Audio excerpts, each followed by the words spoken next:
A word about dignity violations. What are dignity violations? How do we respond to them? Why does this matter when we're talking about civility and creating more civilized workplaces? Donna Hicks, whose book I mentioned earlier on the elements of dignity, she is a peace negotiator. She has worked with Bishop Desmond Tutu on peace accords between different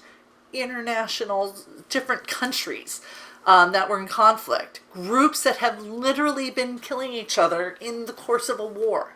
Right? That's the sort of peace negotiations this woman does.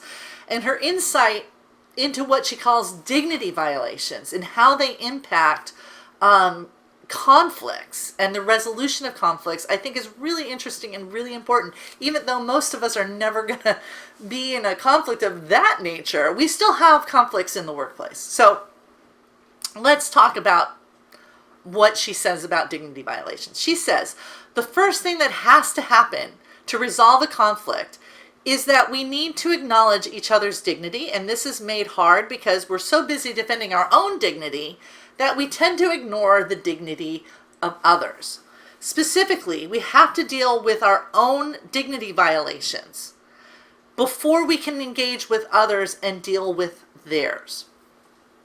And before that happens, people are just going to be talking past each other, each side citing all the various reasons and multiple ways that their dignity has been violated, including the murders that have occurred and the deaths that have occurred and whatever it is.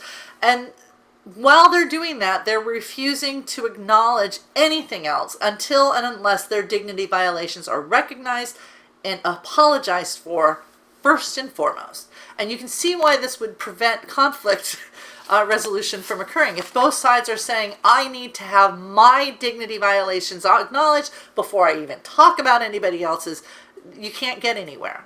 And this happens over and over again. And once you understand what a dignity violation is and how important it is in conversations and disagreements and conflicts, it's going to change how you approach everything. And I mean everything. We all feel violated when we feel our dignity as a human being has been violated. If someone bullies us or humiliates us or treats us as an object and not as a person, we are going to feel that we have been violated. If we are degraded or dehumanized and we are treated as less than fully human, that violates our sense of dignity. And it is easy to see how in conflict people feel their dignity has been violated because it's been violated. Like, that's why it's a conflict and not just a disagreement, is because someone's violated your dignity. When we are in conflict with someone, we stop treating them as human and as a valued partner in a collaboration, and we start treating them as if they're the enemy. And we start treating them as if they're a caricature. We start treating them as a demon. We might even use that sort of evil or insane language to describe them. And we do this because it helps us rationalize our anger and frustration that we felt by having our dignity violation. It's easy to be mad at people and angry at them and to justify harming them in retaliation when we cease viewing them as fully human. And this is what distinguishes a conflict from a disagreement. A disagreement is a discussion between people. A conflict is a moral battle between good and evil, with you being good and the other person necessarily being evil. That's what a conflict is. Disagreement is, we don't agree on how to solve this problem, let's talk it out. Evil beings aren't human, and they deserve whatever bad thing happens to them. That's how most of us think. And yes, I know you've had these thoughts. We all have. I have had these thoughts, and I try not to, and I still have them. That's the point. This is a very human way to respond to conflict. To get past this, it helps us to get back into a position of dignity for ourselves. We need to acknowledge our own hurt and the way we feel our dignity has been violated. Acknowledge that for yourself. Acknowledge your own hurt. It's valid. Absolutely valid. The next step, though, once you've acknowledged your own hurt, is to acknowledge that the other person is also probably experiencing dignity violations as well, and that they are also probably operating from a place of hurt. So you're hurt, they're probably also hurt. If you feel tempted to compare and contrast your dignity violations against their dignity violations and to assert that your dignity violations are worse than theirs, stop. Just stop and reset. This is not a competition that you need to win. You have been hurt. They have been hurt. What are we going to do with it? Even if your dignity has been violated worse than the other person, it honestly does not matter. What matters is that both of you, you and the other person, think your dignity violations are the only thing that really matters. When you acknowledge both of the violations, like I'm hurt, you're hurt, the other person's violations, you accept that both parties are hurt and both parties need healing. And this is where things start to change. You can both protect yourself and help the other person heal too. Maybe not right away. These are processes that take time. No peace accord has ever occurred just because people sat in a room together. The process takes time because it's hard to develop trust once the trust has been broken because of the hurt that's occurred. We don't trust people who have hurt us. And to rebuild that trust so that any point of collaboration can occur is often very difficult. But by acknowledging the dignity violations that you have experienced and letting go of your hurt, because in reality, they didn't take away your dignity. You still have your dignity. They can't remove your dignity from you. You're in control of your own dignity. That puts you in a state where you can acknowledge the other person's hurt and even apologize for your own role in maybe hurting them. Because it doesn't cost you anything to do that.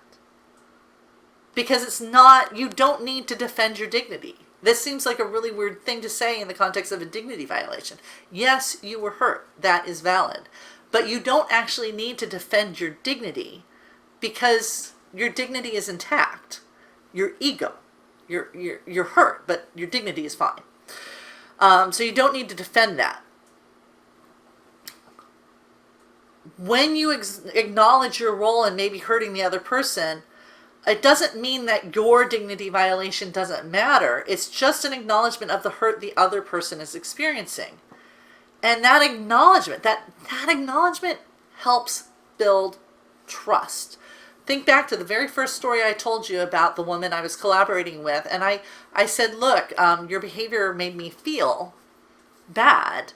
And I don't think that's how you meant to make me feel. I don't think you're a bad person for this happening. That's what I'm talking about. I'm acknowledging my hurt, but I'm also acknowledging her dignity in the process of that. We're both people of dignity. And that's an invitation to appeal to our better nature so that we can get past this. It's usually at this point in the argument, when you've acknowledged your own violation and then you've acknowledged how you may have hurt the other person, that most arguments turn back into collaborations. This is all it really takes in most cases. I mean, if you're talking about a war situation, it's going to take a bit longer. But for most interpersonal relationships, this resets it immediately. People can move past their own hurt and start focusing on mutually acceptable solutions to the problem in most cases. If, on the other hand, you insist on holding on to your own hurt and nursing your own wounds, you're not ever going to get there. Being the bigger person, right, means understanding that you are in control of your own dignity and that you have the capacity to be compassionate with other people while holding your ground and what you need, so that you do so in a way that doesn't harm the other person, that you can advocate for yourself and for your dignity and for what you need and for the violations to stop without harming the other person, but instead bringing them into your circle of compassion and helping them see you as part of their circle of compassion so that they will want to work with you on a solution that ends the hurt for both of you. Like, that's the ideal. And it actually works. I mean, this actually works. Like, again, this is coming from a woman who does peace negotiations between warring sides.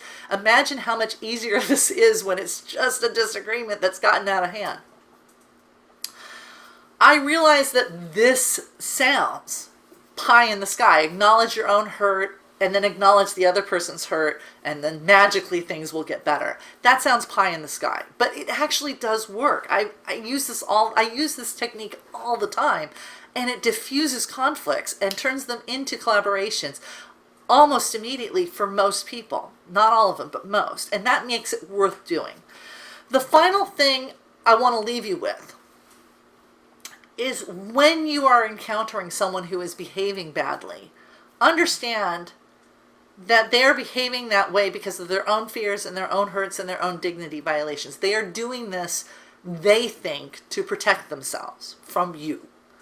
And that's a really weird thing to say about someone who's behaving badly. But if you listen to, like, even the debates about police brutality, and you listen to the police talking about why they're behaving this way, they're talking about defending themselves. All right. Don't take what this other person is doing personally. Their behavior is about them and their problems and their issues and their concerns and their hurt. You don't have to tolerate the bad behavior, and you should not tolerate the bad behavior, but you don't take it personally, because they're not actually attacking your dignity. They can't take away your dignity.